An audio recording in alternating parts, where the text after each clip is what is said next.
बिस्मिल्लाहिर्रहमानिर्रहीम। अस्सलाम वालेकुम। कुकिंग विद आमना में आपको वेलकम करती हूँ। आज मैं आपके लिए बहुत ही आसान और बहुत ही ज़बरदस्त सी रेसिपी लेके आई हूँ। आज हम भिंडी फ्राई मसाला बनाएंगे बहुत ही आसान तरीके के साथ और झटपट बनने वाली ये रेसिपी है। इसको बहुत ही मज़ेदार और चटपटा बनाने के लिए मैंने इसमें बहुत ही ख़ास एक इंग्रेडिएंट शामिल किया। आप मेरी वीडियो को एंड तक देखिएगा ताकि आपको पता चले कि किस तरह से आप ये फ्राई भिंडी मसाला जो है चटपटी और मज़ेदार बना सकते हैं। बिस्मिल्लाहिर्रहमानिर्रहीम। भिंडी बनाने के लिए कढ़ाई में हम आधा कप घी शामिल करेंगे। घी गर्म हो गया तो ये भिंडियाँ है, मैंने आधा किलो भिंडियाँ ली थी, उनको धो के और काट लिया है और सेंटर से मैंने कट लगा लिया। तो अब इनको फ्राई कर लेंगे।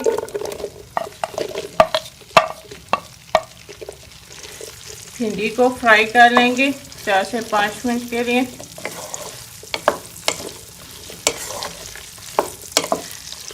भिंडी को अगर आप फ्राई करके बनाएंगे तो ये बहुत ही मज़ेदार बनती है और बहुत ही ज़बरदस्त और टेस्टी जो है वो भिंडी मसाले वाली भिंडी फ्राई भिंडी जो है वो बनेगी। आज मैं आपके साथ फ्राई भिंडी की रेसिपी जो है वो शेयर कर रही हूँ बहुत ही आसान तरीका के साथ। भिंडी को फ्राई करते हुए 4 से 5 मिनट हो चुके हैं। भिंडी फ्राई हो गई है तो मैं भिंडी को निकालूंगी। बहुत ज़्यादा भी आपने इसको फ्राई नहीं करना होता। तो मैं भिंडी को जो है वो प्लेट में निकालूंगी। अब इसी के घी में जो है ये 3 अदद प्याज हैं कटे हुए, ये शामिल कर दूँगी और प्याज को जो है वो फ्राई कर लेंगे। और इसका जो है वो बस हल्का सा प्याज को जो है वो आपने सॉफ्ट करना है। तो हल्का सा प्याज को सॉफ्ट होने तक हम इसको फ्राई कर लेंगे। प्याज सॉफ्ट हो गए हैं तो अब मैं इसमें ये 1 चम्मच लहसुन अदरक का पेस्ट है ये शामिल कर दूंगी। लहसुन अदरक का पेस्ट शामिल कर लिया तो इसे भी 1 से 2 मिनट जो है वो अच्छे तरीके से भून लेंगे खुशबू आने तक। लहसुन अदरक के पेस्ट को भी मैंने अच्छे से भून लिया। तो अब ये 1 अदद टमाटर है बारीक चॉप किया हुआ, ये इसमें शामिल कर देंगे। इसे भी अच्छी तरीके से मिक्स कर लूँगी और अब इसके साथ ही इसमें मैं जो है ड्राई मसाले शामिल कर दूँगी। 1/2 चम्मच लाल मिर्चों का पाउडर, 1/2 चम्मच ही नमक आप अपने टेस्ट के हिसाब से कम या ज़्यादा भी डाल सकते हैं। 1/2 टीस्पून हल्दी, 1 चम्मच धनिया पाउडर, 1 चम्मच ही लाल कुटी हुई मिर्च शामिल कर देंगे। 1 चम्मच अनार दाना है ये इसमें डाल देंगे। अनार दाने से बहुत अच्छा टेस्ट आता है भिंडी के अंदर।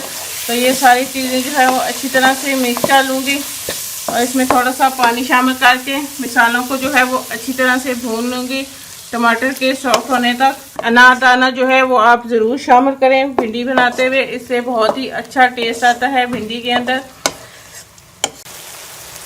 टमाटर जो है वो अच्छे तरीके से सॉफ्ट हो गए हैं और मसाला भी जो है वो हमारा भून चुका है। देखिए घी जो है वो अलग होना शुरू हो गया है। तो मैं से 1 से 2 मिनट मज़ीद जो है वो अच्छे तरीके से मसाले को भून लूँगी। मसाले को मैंने अच्छे तरीके से भून लिया है। ये देखें बहुत ही ज़बरदस्त जो है वो हमारा मसाला जो है वो भून चुका है। तो अब मैं इसमें फ्राई की हुई भिंडी शामिल कर दूँगी और इसे एक दफ़ा अच्छे तरीके से मिक्स कर लेंगे मसाले के साथ भिंडी को। भिंडियाँ मैंने शामिल कर लिया और इसके ऊपर ये कटी हुई हरी मिर्चें जो है मैंने सेंटर से काट लगा लिया था तो ये भी इसमें डाल देंगे। इसके ऊपर थोड़ा सा गरम मसाला छिड़क देंगे, पिसा हुआ गरम मसाला। तो अब मैं इसे ढक के जो है 4 से 5 मिनट स्लो आंच पे भिंडियों के गलने तक पकने दूँगी। तो ये हमारी ज़बरदस्त सी फ्राई भिंडी मसाला जो है ये तैयार है। भिंडियाँ जो हैं वो अच्छे से गल चुकी हैं। मैं चूल्हा बंद कर दूँगी और आपको डिश आउट करके दिखाती हूँ कि हमारी कितनी ज़बरदस्त फ्राई भिंडी मसाला जो है ये तैयार हो गई है। तो ये हमारी ज़बरदस्त सी फ्राई भिंडी मसाला तैयार है। बहुत ही ज़बरदस्त और बहुत ही झटपट बनने वाली ये भिंडी की रेसिपी है। आप इसे ज़रूर ट्राई कीजिएगा और कमेंट्स करके बताइएगा कि आपको मेरी ये रेसिपी कैसी लगी। मेरी वीडियोस को लाइक करें, इसको अपने फ्रेंड और फैमिली मेम्बर्स के साथ शेयर करें। मेरे चैनल को सब्सक्राइब कर लें, साथ के बेल आइकॉन को दबा दें ताकि मेरी आने वाली हर नई लेटेस्ट वीडियो की अपडेट सबसे पहले आपको मिले। इंशाल्लाह फिर किसी नई आसान और ज़बरदस्त रेसिपी के साथ आपसे दोबारा मिलेंगे। अल्लाह हाफ़िज़।